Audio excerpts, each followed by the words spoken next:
welcome to an impromptu episode of Kicking It with Camille. Today, my guest is Brad Allard of Mr. Allard's Neighborhood, which you can catch here how many times a week? Well, twice, sometimes three if Taylor is 2 to 3 times a week, yeah. So I'm going to go back to 3 times a week, hopefully after the new year. Okay. Boy, that intro took about 2 years you? of my life. Yeah, it scared the crud out of me. I'm so sorry. You know. Well, you're okay. You made it. Don't worry. Well, good thing we're talking about hospices because I may be needing one. Yeah, no kidding. Okay, well, I'm glad we sent. Well, I'm sorry that startled you, but welcome, Brad. I'm just used to the gentle guitar opening of my show. Well, that's because you have a gentle guitar opening kind of show. You know, you're welcome to Brad's attitude or opinion or whatever. Hey, guess what? You're only entitled to my opinion on this show. No, just kidding. Yes, No, I hope you brought your opinions. The purpose of this show today is, we've been discussing, we're going to go into a specific series on hospice. The problem is I'll just be real honest, life has happened for people, for my guests the last several weeks, and they were unable to be a guest on the show. So what you're saying is I am a fill-in, No. High school flashbacks. No, I'm saying I wanted to. No, I'm saying that I wanted to begin hospice sooner. I've been saying that, but I've not. So we're going to go into this. But this is perfect because what I like to do today is get an update on your dad, or at least just maybe if your way of thinking or any processes have changed for you or your family after knowing what you knew before and going into that. So that's just kind of a little update. And then I want to go into the misconceptions about hospice care and the need for people to be educated about it. I think it's one of the most misunderstood, grossly misunderstood topics in the universe. Well, I don't know much about it. And so I didn't let Brad study, although he's quite intelligent. So my point is to show how the average person, and even above average person, does not have a clear idea about what that is. And it can change everything for a family and a person. Well, I always think of hospice care as kind of like terminal care. The end of the end of the line.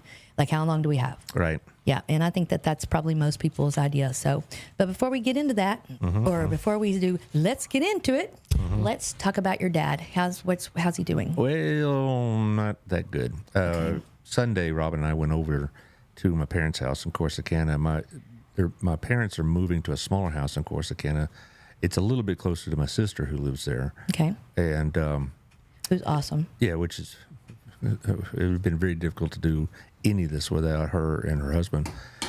And they want to kind of pare down some stuff. The reason they're moving isn't because of bills or anything like that. They just wanted less house to work with because too much to take care of. Yeah, and the yard and the trees and it's an older home, and so it seems like about every 6 months they're calling in some sort of repairman, and so it's a good, really nice home, but this one is going to be a lot lower maintenance for my mother.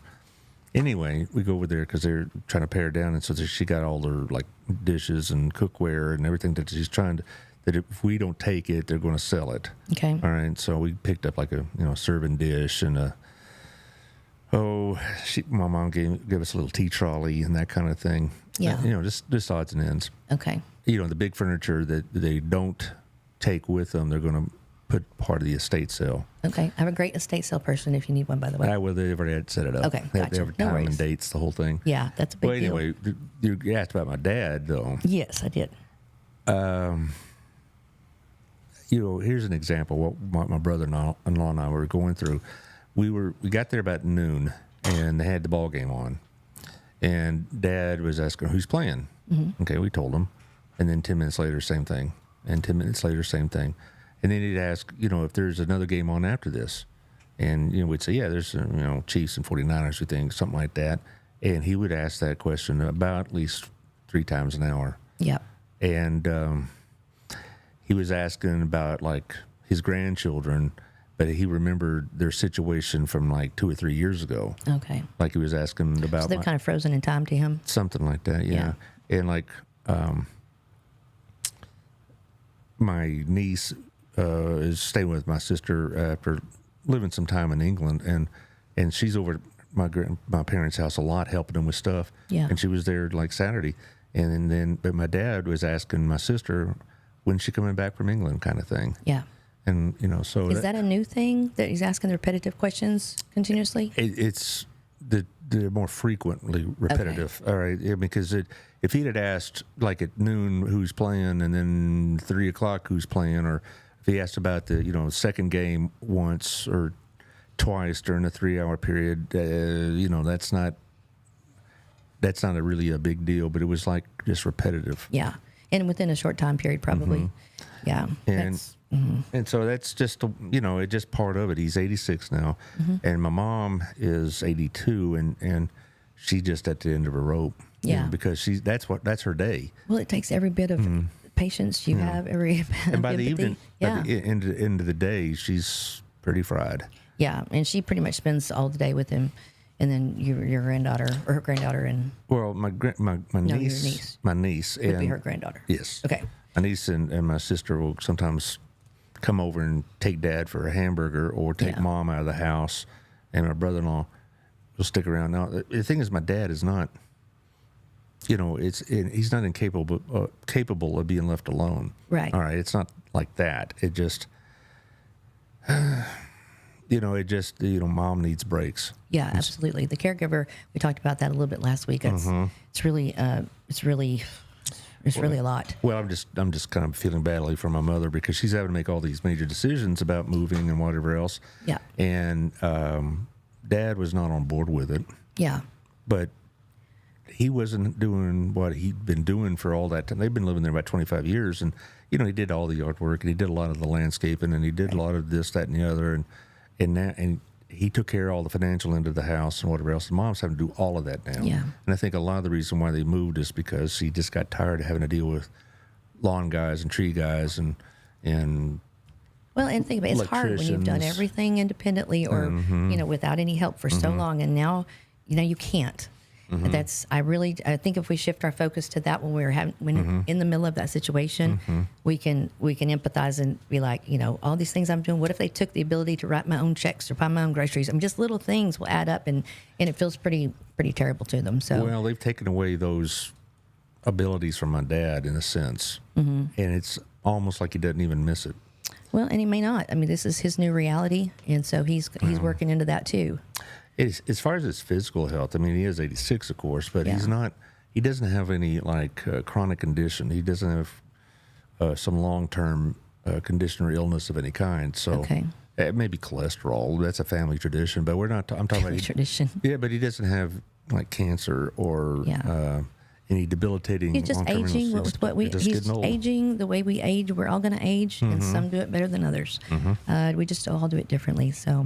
Well, that's interesting that you're paying attention to what, and I would suggest that you keep a little diary for yourself, because you don't want to go backwards, and you don't want to put him in a place where if he hadn't forgotten this yet or regressed on this yet, then you would already know that. So I don't know, it helps me tremendously. So well, my mom does something similar to that. Oh, good. She makes notes. I don't know if it would call a journal or a diary or anything like that with complete sentences and punctuation, but she does something like that. And my sister is pretty alert to minor changes. That's true. She spends obviously much more time with them than I do, since I live an hour 20 minutes away. They live 2 minutes away. Yeah. And so they see each other at least once a week. Yeah. For dinner, I think on Wednesdays. I think they have a standing date. That's good. And, consistency is really important for a person with dementia. And they play spades or dominoes or something like that. Okay. Well, good. So, I mean, at least, again, I will say you're so fortunate to have a family that cares, even if it's just one or two, or if you've got your brother-in-law. And I think that's going to be a huge blessing to your family. So I appreciate you doing that. And you know what else it does? Like if they come take Mom out for a while, leaves Dad by himself, he feels like he's okay. He feels like, okay, I've got a little bit of my manhood, my independence back, and I believe that's important to them, even if it's for a short time. Well, they don't leave if he's taking a nap or something like that. They don't leave because they don't want him to wake up and wonder where everybody's been. I know. That'd be frightening. That was very scary. I was always fearful towards the end of my mother's life that I did never want her to wake up or come to and not know where she was and be scared, So that's good. Just to, limit the times they can do that. And sometimes you got to sit outside and watch what they do, but you just got to make sure that they're safe and you're doing the best you can. That's all you can do is the best you can. Well, my brother-in-law has done a great job of helping him clear out a lot of stuff that he didn't need in the garage and in his tool shed. And my sister and niece helped my mother with a lot of the other stuff that they were trying to unload. My mom, you know, like most, I guess, older women, they had a ton of stuff, you know, you know, dishes and cookware and whatever else. So, you know. And they had their mother's stuff and their mother's stuff. Well, you know, it's interesting though on that. Mom wanted Robin, my wife, and my sister to have it while she was still alive. So we got the two of them, both our families, have gotten a lot of my grandmother's stuff already. Yeah. Because she wanted to make sure we got it and it wouldn't get lost in the shuffle. So it's important to them. We got china and stuff like that. And, you know, and they got they were moving furniture. We got a really nice dining room set. I mean, so how about half our house has been furnished from furniture that they didn't need. So maybe so. It saved me a lot of money. So there you go. Yeah, no, I agree. And, you know, the clutter, the physical clutter, just causes mental clutter. And so the less you can get, or the more you can get rid of, that it does not distract them, the better. And, you know, all kinds of brain games and things you can do to help their cognitive decline lessen. And one blessing we do have is that my family and my sister's family have no desire to have a conflict over any of this junk. Right. And, you know, Robin and Amy, my sister, will, you know, they'll say, do you want this? Do you want this? And, you know, and, well, I'd really like that. Okay, have it, you know, and that kind of thing. Yeah. And, you know, same with my because they're brother-in-law. remembering the important thing, which is your parents. Right. Not There's this stuff. zero of this. Who cares? Nobody wants stuff at the end of the day. It's not a grab and snatch thing here. But it can become that way. It can, and I've seen it. I've seen it in friends' families where a lot of conflict over, you know, some piece of junk, basically. People forfeit entire relationships because of this kind of thing, and so I believe it's sad, and I believe it's unnecessary. Well, it is. But I'm just fortunate that yes, I agree. That's a huge. And blessing. it's like if my sister wanted it, my wife would say, "Sure, take it," and vice versa. And it's like we lived without it all this time, so you know. But your sister and your wife are two little angels. Well, my wife is my your sister's an angel. She's a live wire. Okay. Hey, there's nothing wrong with that. I know she's very forthright. I'll put it that way. Well, good. She has an opinion, so we don't have to wonder where she stands. I still want to talk to her on this show. Okay. Okay. Well, thanks for a little update on that. We will continue to keep your family in our prayers. As many as it's unfortunate that so many people have to deal with this, and I believe it's happening to younger and younger people all the time. My friend that I went to high school with, so she's like 21. Her husband. No, we're not. Do 21. I know this person? You probably do. I'll tell you. Okay. It's anyway, great lady. She was her second marriage, and he began getting dementia like in his early 40s. Really? Yeah, and I believe that I haven't talked to her in a while, which I'm terrible. He ended up passing away because I didn't think you could pass away from dementia, but in a sense you can. Alzheimer's has impacts on your health. I mean, I've read some, and we talked about it. I don't even know how you describe. I always thought of Alzheimer's as like you don't know anything or know anybody, and you don't recognize. And you know, it's not like when I walk in the door, my dad doesn't recognize me. Yeah. But when we were leaving, we used my wife's car. And he goes, "When did you get this car?" Well, we got it about 5 years ago, because he was remembering I used to drive a white pickup. Yeah. And he still asks about it.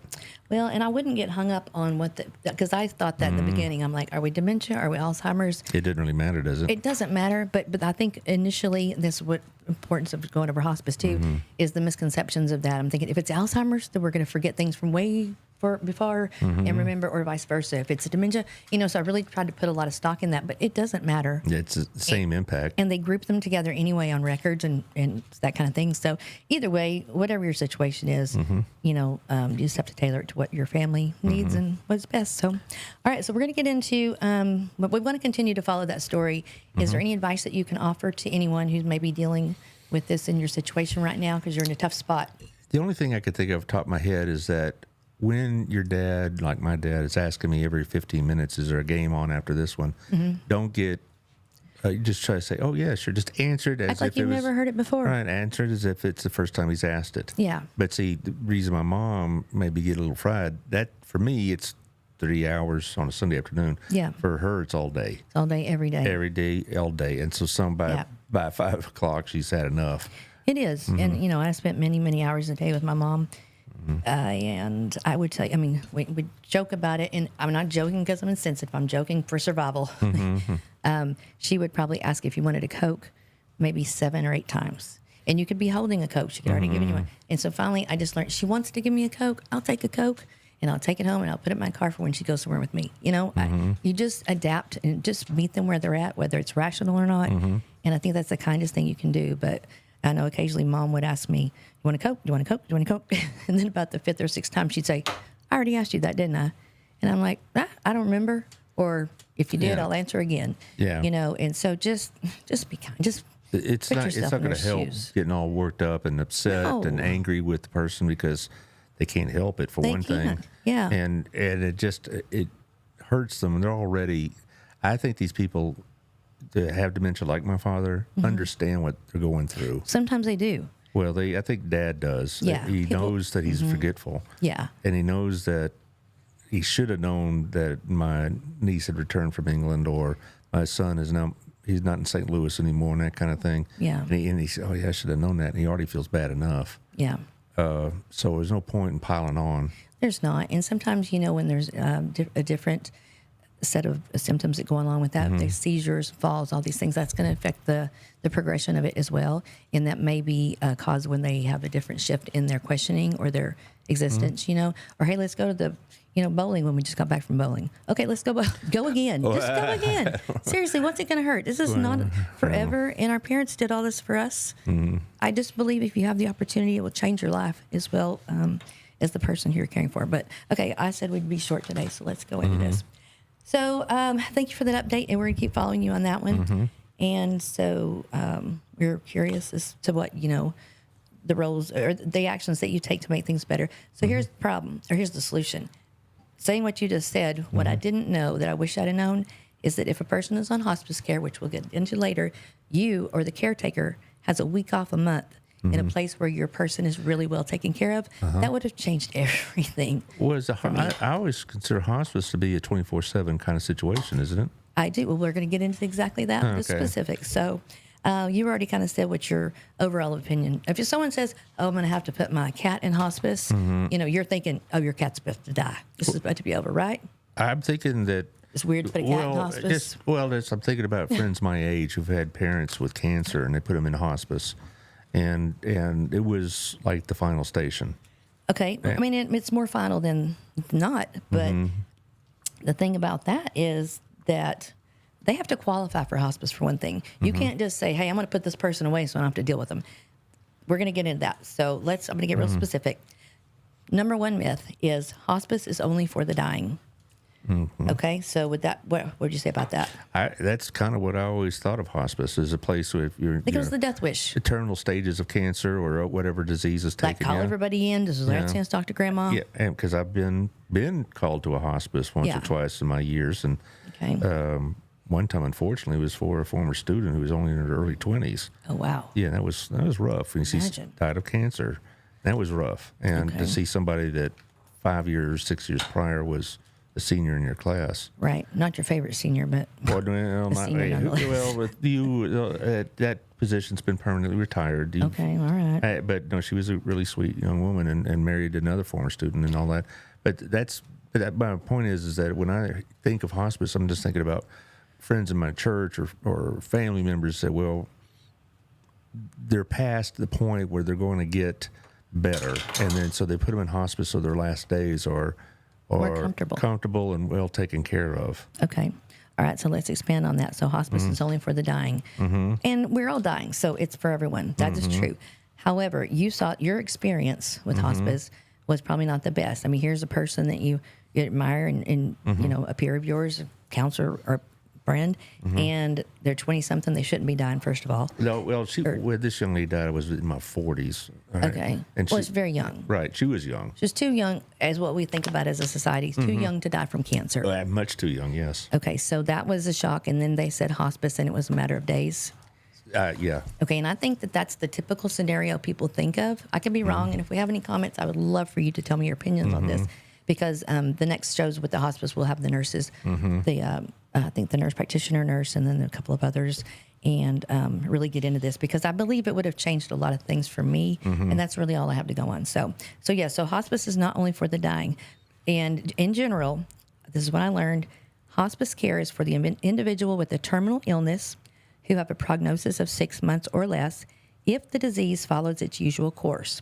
It focuses on quality of life, not just end-of-life care. For example, I have a friend who's a little bit younger than me. She has a son who is physically and mentally challenged in such a way that it's too much for the mom to take care of. Not that she's not a rock star. It's like she's got other kids. She's got to work, And so she has this young man who's on hospice, and it's because that situation is because he needed more care than they had the ability to give. Okay. So, and that means, okay, we'll get into that. But so it doesn't mean just for that. It can mean for a person with a terminal illness who has treatment but no cure. At that point, there's no sense in testing on something you're not going to make it out of. Okay. So if you have a terminal illness that there is no cure, then you'd qualify for hospice for the most part, which, it does follow. It focuses on the quality of life for the rest of the time you have, which no one knows what time that is. It's a day or it's forever. And have opinion on that later too. But it's not just end-of-life care. It's not just the angel of death. It's not just call everybody in right now. It could be, but it's not always. Okay? And I think that would be important to know. So would you agree that most people have a bad opinion about that? Or I wouldn't say a bad opinion. Morbid opinion? It's a fatalistic opinion in the sense that they when somebody's put into hospice, they say this is the end. But they understand. I think at least people my age, because since many of us are dealing with parents or relatives, or older friends that are going through this situation. We also know that hospice means they're going to be better cared for than they would be at home. Okay, or it's more than your capacity. Right. You may have other children and other people who need your attention. Or you just don't have the wherewithal or the skills. Or the mental capacity, or the setup in your home. I mean, you have to change things. So I wouldn't say the opinion of hospices are negative as such, but they are like, they're seen as an unfortunate necessity sometimes. Okay, well, and we have a lot of unfortunate necessities. So, okay, so I'm going to go to the second myth, and it's just simply hospice means giving up. What do you think about that? I think when you say giving up, it's like we're just kind of putting them there and waiting for them to pass away. Yeah. I think it means, though, that all the other options have been exhausted.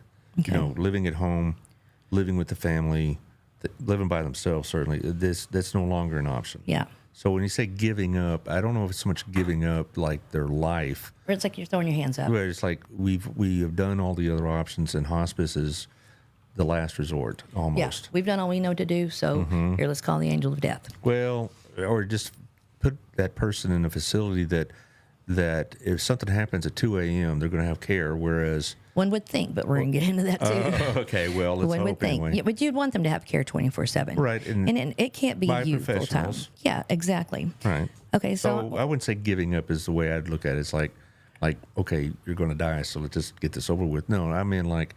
Or maybe there's no hope. There's no hope of you living by yourself anymore. There's no hope. We don't have the ability to take care of you anymore. Right. And that kind of thing. I guess that's what you mean by giving up, then yeah. I think so. And but you know that for my mom, I mean, I was the only person she thought could do anything right. I was the only person who did her blood pressure right, did her medication right. And that's an honor, and I'm happy to do it the whole time. However, I can't do that every day, all day, forever, And because my mom, when she went to assisted living, she's lived there for a year and a half, basically. But assisted living and hospice, are they the same thing? No, they are not. Okay. But hospice is the end of our story. Okay.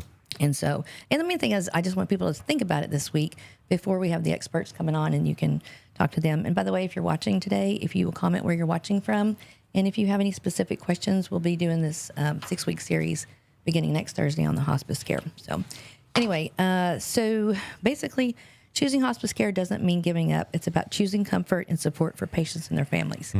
And we'll get specific about that as well. I think there's the third myth that I want to look at is hospice is only for cancer patients. Well, I do know that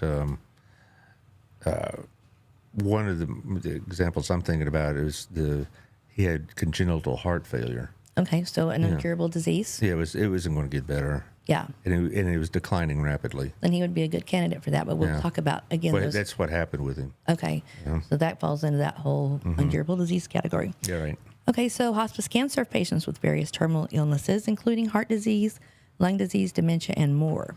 So again, basically, if you hear nothing, hospice can be for a person with an illness that is not curable but treatable, but they're not having any opportunity of getting better. I've heard, not that I know anybody, but that diabetes is also could put you in a hospice. And being type 2 myself, I don't know how. I think Robin put that in front of me, so I put down the candy bar. Or I don't know, something. Well, if like you don't that, take care of yourself, you could end up with it's dramatic, but no legs and no arms. And how are you going to feed yourself? You can't.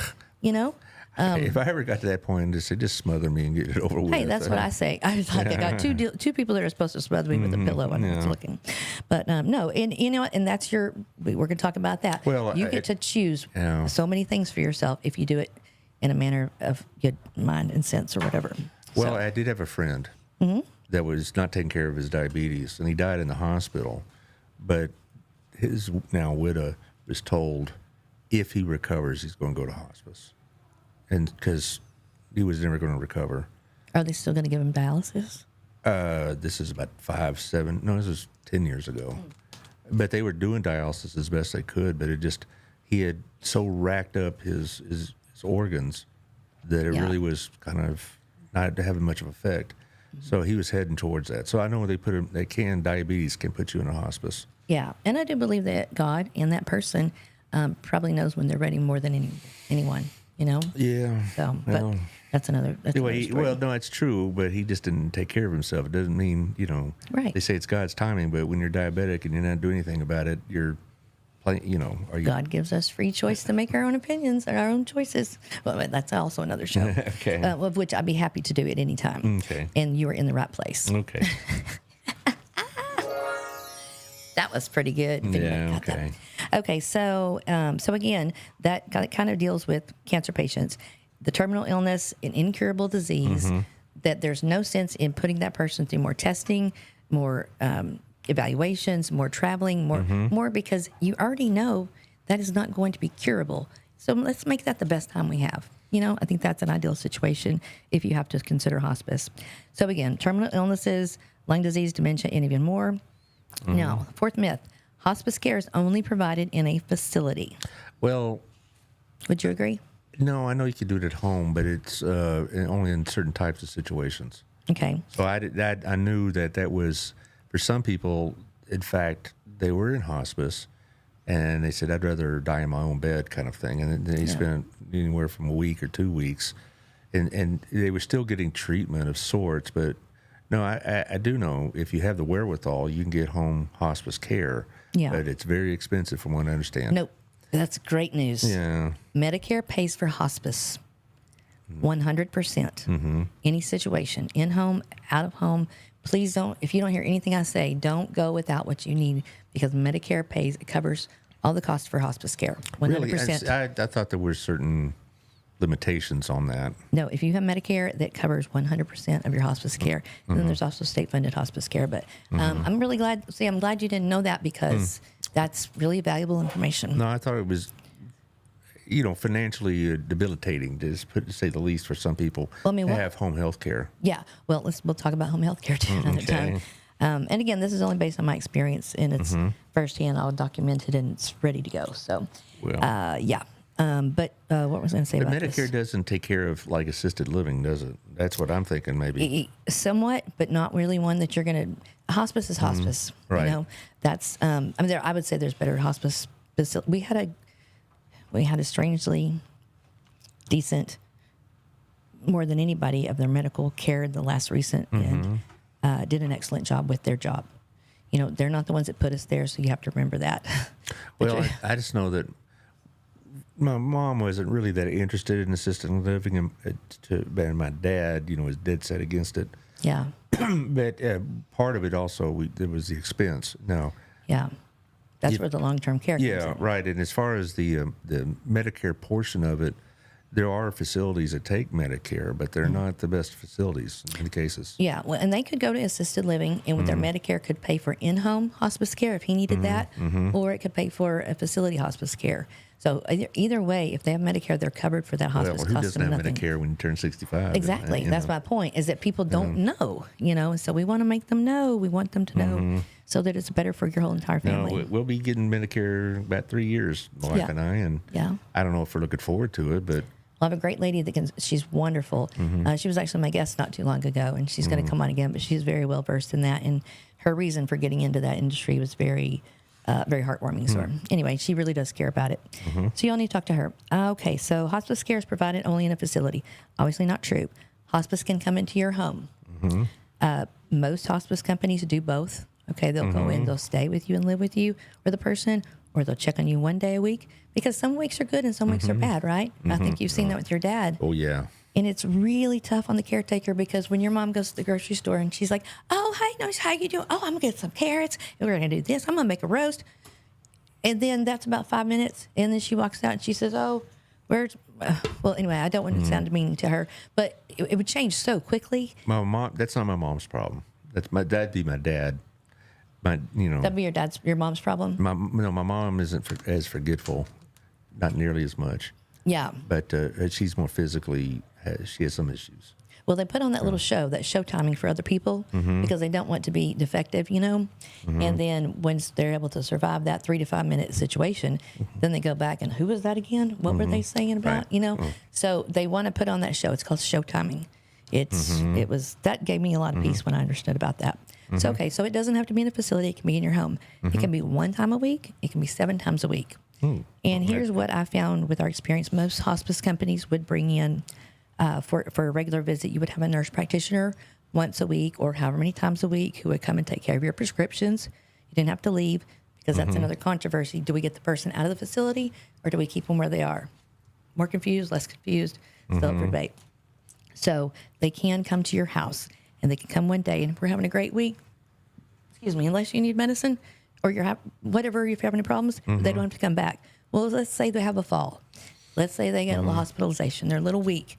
I'm going to want hospice to come in every day, 5 days a week. Okay. And that can be a nurse practitioner one day, a nurse one day, a speech therapist one day, whatever more specifically the person needs. So 1 to 7 days a week, and you can change that at any time, is my understanding. But we'll have the experts here, but that's our experience. It can be provided in various settings, including homes, nursing facilities, and dedicated hospice centers. Right. There's many levels of care. We talked about a few of them, but we'll go back and talk about that later. Okay. I'm going to skip the 5th myth. We're going to go to number 6. Okay. All right. The 6th myth is you must stop all treatments to qualify for hospice. No, I figured that's the purpose of hospice, is to continue this treatments just in a situation that maybe is beyond the capacity of the caregivers. Okay. That's fair. What I found, and I think this is a tricky one, because people were under the impression that, okay, I can't go to my oncologist anymore for my follow-ups. I can't go to my knee doctor anymore for my shots. Those things, it would be ideal if everything happened in-house. This is for a lot of reasons, they tell me, for their mental capacity and just convenience and ease of, not giving the person more areas to fall in. Well, okay. See, I have kind of an advantage in our discussion because I'm much older than you, and so I've had more people in my life that have had either a relative or a loved one go through this, and so then we've had these conversations, Right. and then like in our Sunday school class, when we're bringing up prayer requests, and well, they're my aunts in hospice, and they're doing this treatment and that treatment, so I'm aware that they continue the treatments. I guess the thing I was most clueless about at hospice is the financial end of it, and also just how long can you stay there? I mean, is there a time I can frame? answer that. Yeah, I can answer that. And I think those are all very common concerns. The cost thing, like I said, is covered by Medicare. What was the second question? Well, how long can you stay? Because Okay. a lot of times I hear about, or a friend says, well, we thought that she'd be gone within a week, and she's on her 3rd week or 4th week and something like that.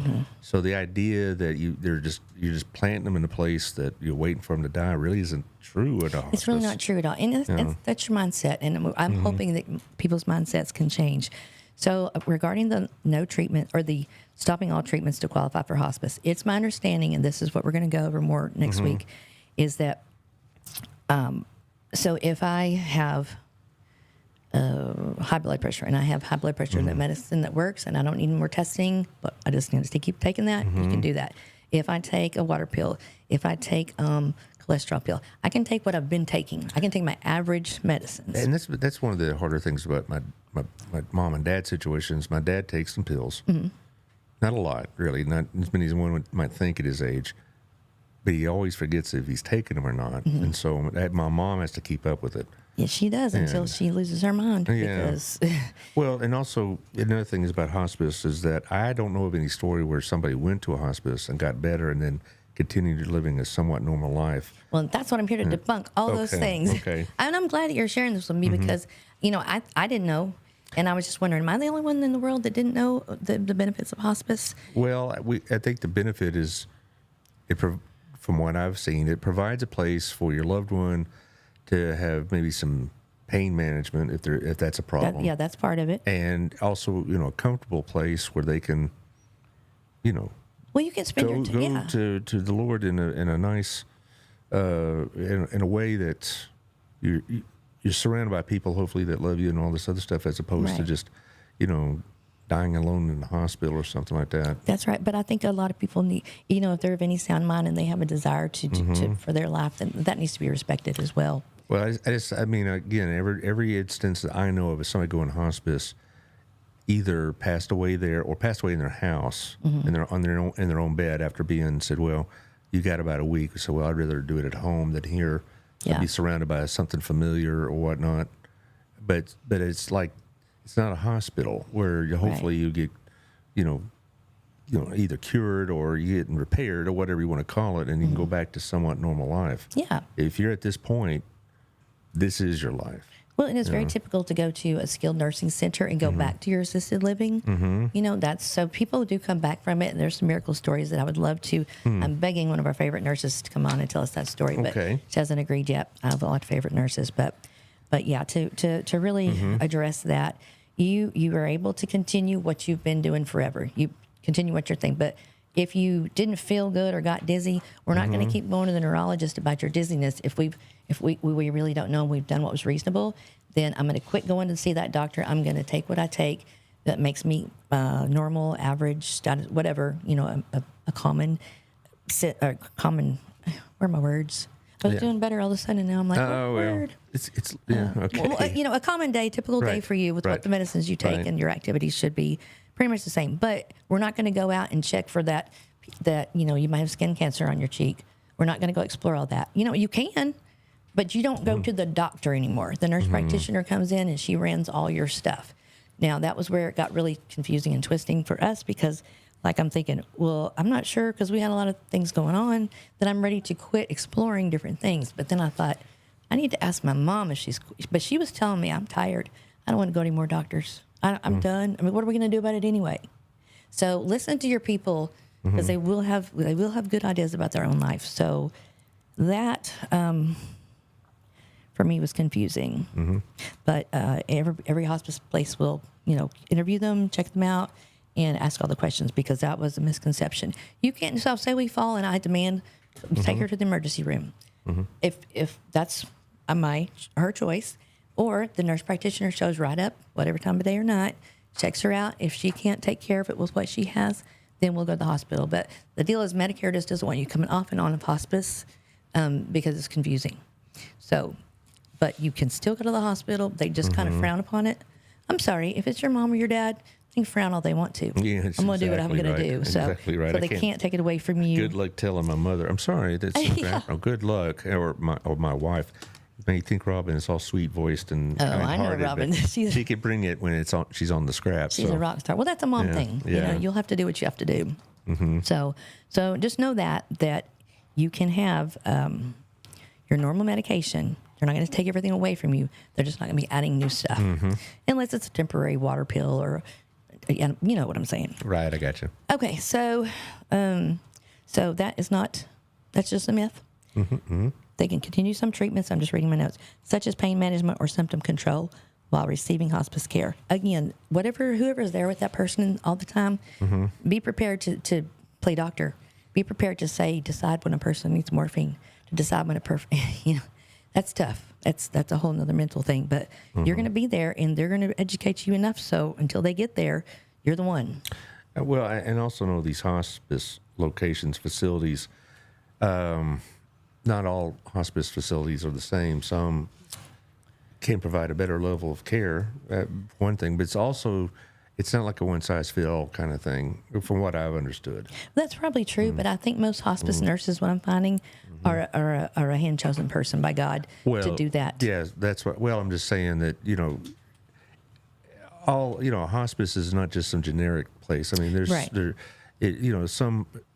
some hospices can focus on certain things better than others, and some specialize in certain things that better than others, like cancer treatment versus say heart issues or whatever else. So it isn't like a hospice is a hospice is a hospice, right? You all have to. I know that you have to look and see what a particular hospice would. Well, good luck with that. If you plan, you can do that. If you don't plan for that, if you wait till the last minute, you don't get a lot of choice. No. I feel as though we were not presented with a choice, but that's we have not in our family. My sister and I and my mother have not been looking into that. You might want to just single as solo. I've got some people that will come explain it to you. They're experts. Just listen to what they have to say, because you're the only one who knows when something clicks and you're like, that would come in really handy right now. That would change everything for my dad. That would make his day easier. So interview as many hospice companies as you want before you need to make a choice, so you have what you're armed with. That's the only thing. Yeah. And every one of them offer different things. Every one of them tell you the same thing. We're going with that. But anyway, so interview people before it's too late. Even if you're not even close to being ready for it, find the person. When you get to that point, you can call and say, "Hey, we're ready. You got it." Well, it's not like you can make a reservation like you are at a hotel or something like that. But you're making good sense. I mean, you should have like some information in your back pocket just in case things do go south in a hurry. Because when it's time to make it, it's time to make it right then. And you don't know what's your current situation. You don't know if you've slept for a week. Can you make good decisions? You don't know if you've had any help. You don't know what's going on with your family. You don't. It's just, you got to know. You got to be ready before you're ready. And I hate myself for not finding out more sooner. But either way, nor here nor there, I did the best I can. Exactly. I mean, does anybody do this perfectly? We're struggling, raising kids and then raising parents, it sounds like, and it's, and nobody does it perfectly, and it's just... No, we all just do the best we can. Do the best we can. Our parents do the best we can. The information we have. Well, and that's another reason, we'll get into it more later, but that's why hospice can give you that kind of time for the remainder of your days with the person. So you're not stuck just for 3 hours doing their medication that they lost. Or, you want to spend your time with them in a good way. And so that hospice can do their medication management, different things. So I'll let them tell you. Okay, so let's go over just kind of, we're at the what hospice care is and is not. So why don't you go ahead and tell us what it is? What it is? Okay. Well, it's right here. I thought you just off the top of my head. Okay, it is. Okay.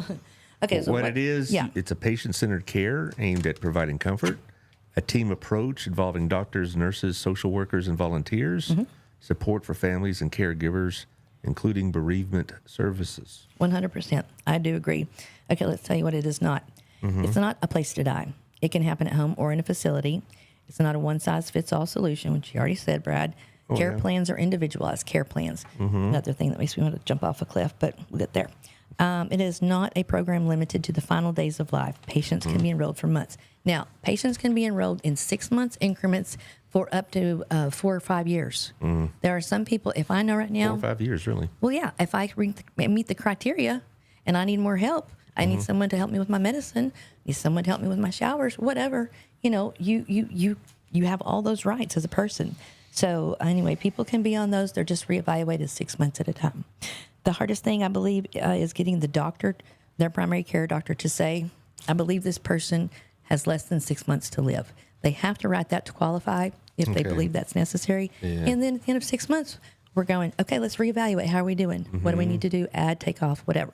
So that is, that's, so again, hear me. People can be in hospice for years. If they meet the criteria earlier than not, if you only have one family member, you know, you may need some help. It's not for the faint of heart. No, it didn't sound like it at all. Yeah, I don't feel like I've slept for about 4 years, and I'm not mad about it, but it's just like, don't take it lightly if you're going to do it right. Just be a good human. Okay, so and there are variations by state. So let's see here. Regulations. While hospice care is governed by federal guidelines, specific state regulations can affect ability criteria, the range of services provided, and reimbursement rates. So in Texas, we're lucky. Medicare pays for it 100%. Ask questions. Just ask all the questions. And the things that they tell you that you're like, oh, that's awesome, verify it. Okay, just verify that, because you're thinking, my life's about to change. I'm going to get to sleep or take a shower or stay at work more than 30 minutes. You know, you just need to ask a lot of questions. So it's a very, well, healthcare and big pharma and all that stuff is a series I'm not even going to go into. But, you know, we just don't, everything doesn't always make logical sense. Okay, so we're in Texas and we're in good shape there. Some states may have more hospice providers than others, and I know that's also true. And Texas is not known for being one of the best states for advanced care and hospice care, but advanced care, I'd say, no, let's exclude hospice from that. Let's let them defend themselves. Okay, so let's talk about qualifying for what the Hospice? hospice. Thank you. Lord have mercy. Hey, I'm doing better today than I was last week. Okay, so to qualify for hospice care, what you know so far, Brad, is what? That we've kind of talked about. That whatever your situation is, it's a terminal situation. Okay. And that the prognosis is not like you're going to get better.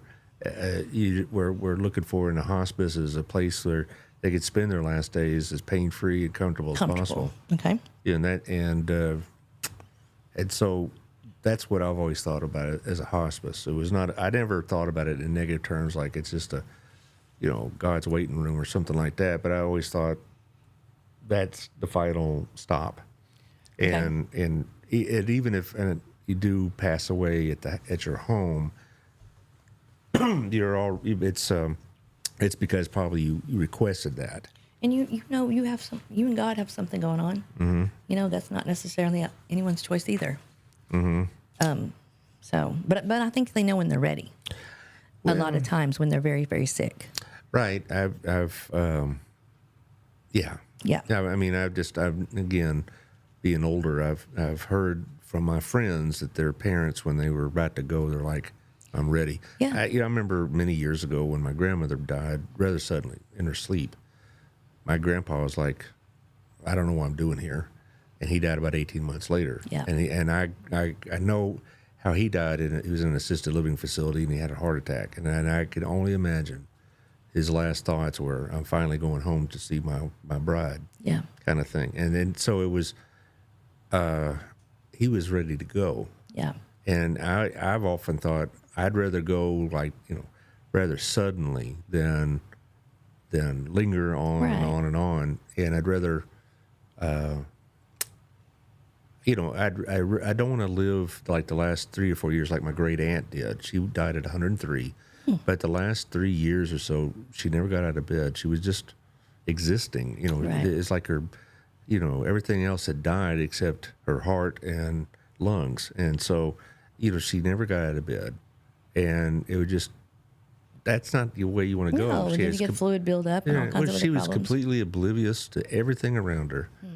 And it just, I'd rather not go that way. That's terrible to watch, and I think that's again the importance of talking to your family before all this goes down. Okay, because there's very little that I knew about. Well, anyway, it doesn't matter. Okay, so you're on track. You must have the terminal illness that is no longer that you have a current treatment for, and this will be really nailed down specifically in the coming weeks. You have to be assessed by a hospice team. Again, we talked about in the beginning, you must qualify. So just because you think your person might need to be in hospice, they have to qualify. So you don't get to make that choice, really. All you have to do is explain the truth, and there's enough criteria, they will take them. So they are professionals. Again, it lists the gamut of people coming in. Doctors, nurse practitioners are utilized a lot, and the ones we've had were great. The blah, blah, blah. And let's back up to home health. I said I'd say something about that. The home health experiences that we had we met some fantastic humans, 2 or 3 that were just good as gold, who were a nurse or a nurse practitioner working in that capacity.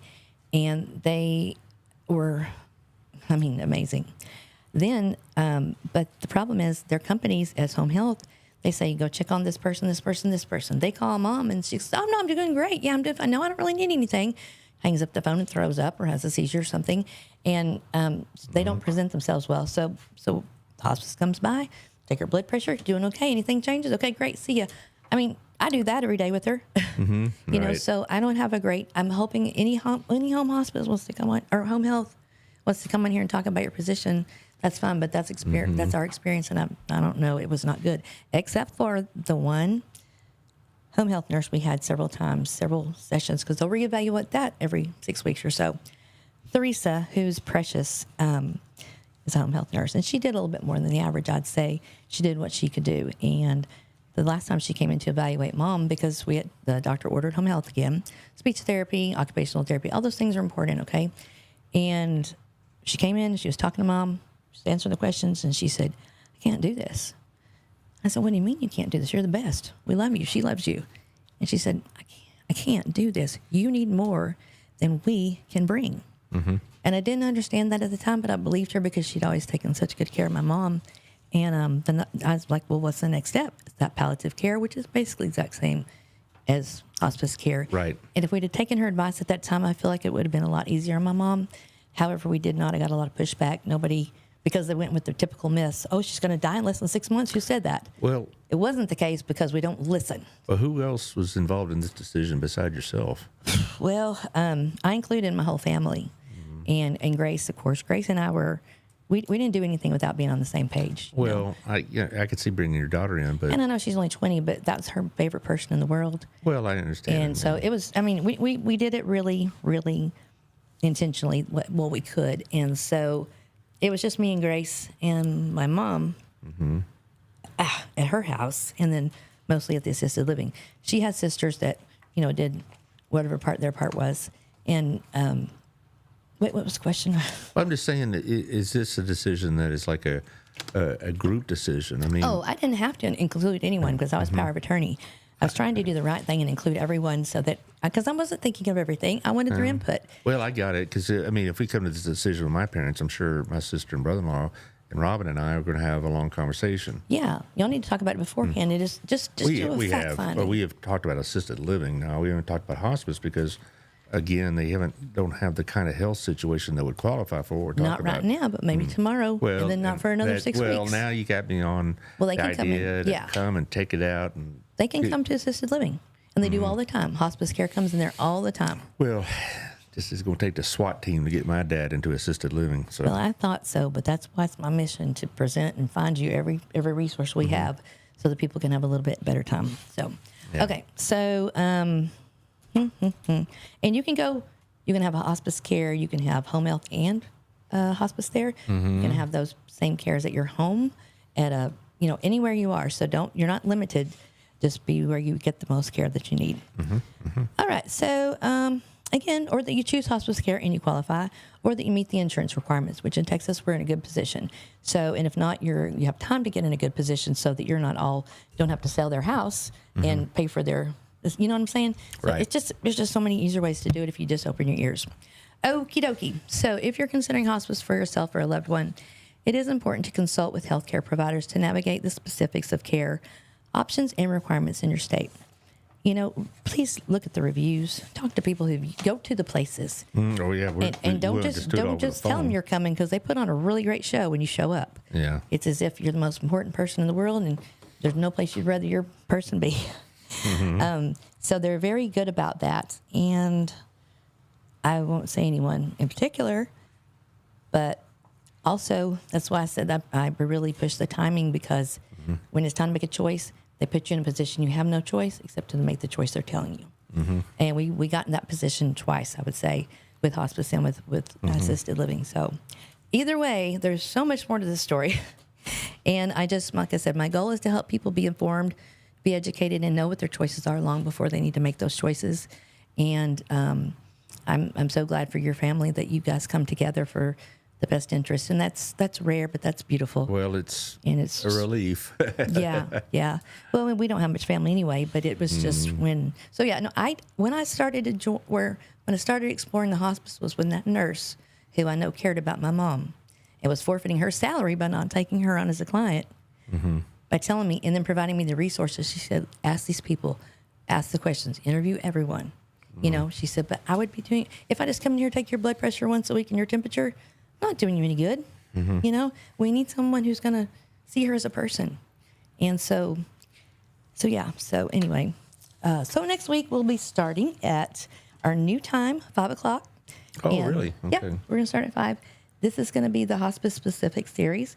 You're going to hear from a nurse practitioner in hospice. You're going to hear from a hospice CEO, and you're going to hear from several nurses. So, and that would be nurses from an inpatient facility and an outpatient facility. So please get your questions together. And, you know, if you need somebody who needs some help, feel free to reach out, and we were here for it. And if we're not talking about topics you want to talk about, propose them, and we will just see what we can do. No, you're not going to blast that music again, are you?